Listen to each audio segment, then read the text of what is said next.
Let's get you updated on our grain trade, see how we're trading right now. Remember, we had that huge purchase of corn overnight by China, over 1.7 million tons. How is the corn market doing? Let's take a look. Wow, September up a half cent at 329 and a quarter. That's a big fizzle right there. We have the December contract only one tick higher at 336 and three quarters. On the soybean trade, this is how things are looking so far. We have August now 3 1/4 higher at 877 and a quarter. November up a penny and a quarter at 876 and a half right now. Let's switch over to the wheat, and in Chicago wheat, with these quotes provided by bar chart, we have September 6 1/2 higher at 531 and a quarter. Meanwhile, in the Kansas City market, you have September now trading 4 1/4 higher. We're at 453 and a quarter right now. Minneapolis wheat on the September is 5 1/2 higher. We're now at 524 and a quarter. And let's go to the phone and welcome Ben Hushon of the Mill in Whitehall, Maryland. He joins us with our regular update on the Mid-Atlantic agricultural situation. And Ben, what's up here this week?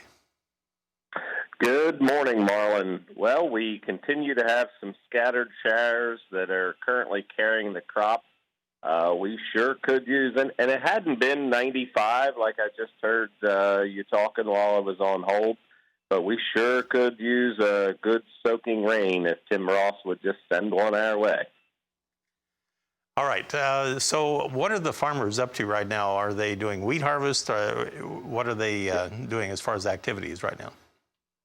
So, Marlin, we mentioned last week wheat harvest.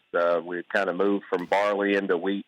Wheat is definitely wide open. Scattered showers and foggy mornings have certainly held things up.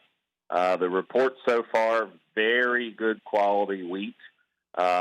Good, not great, but good yields.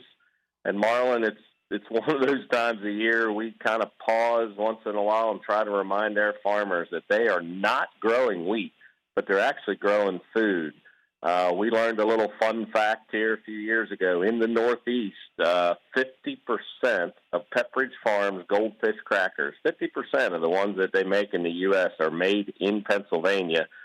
So the majority of the wheat, as we drive around our community, is turned into food. And, of course, there's lots of other examples, but just one of those things to try to encourage them and remind them they are absolutely a vital part of serving this country, not just feeding animals, but directly feeding humans too.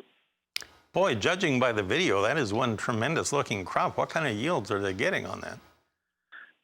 They're pretty much telling me that 80 to 110 bushel, kind of ranging. We had, if you think back to Mother's Day week, was talking to you that Tuesday morning about frost, and we had repeated 30-some degrees. You told me that's kind of the way you grew up. It was a new experience for us to have frost repeatedly on wheat. So it put a cap on the field averages, but definitely the 80 to 100 bushel range seems to be kind of a field average in many cases.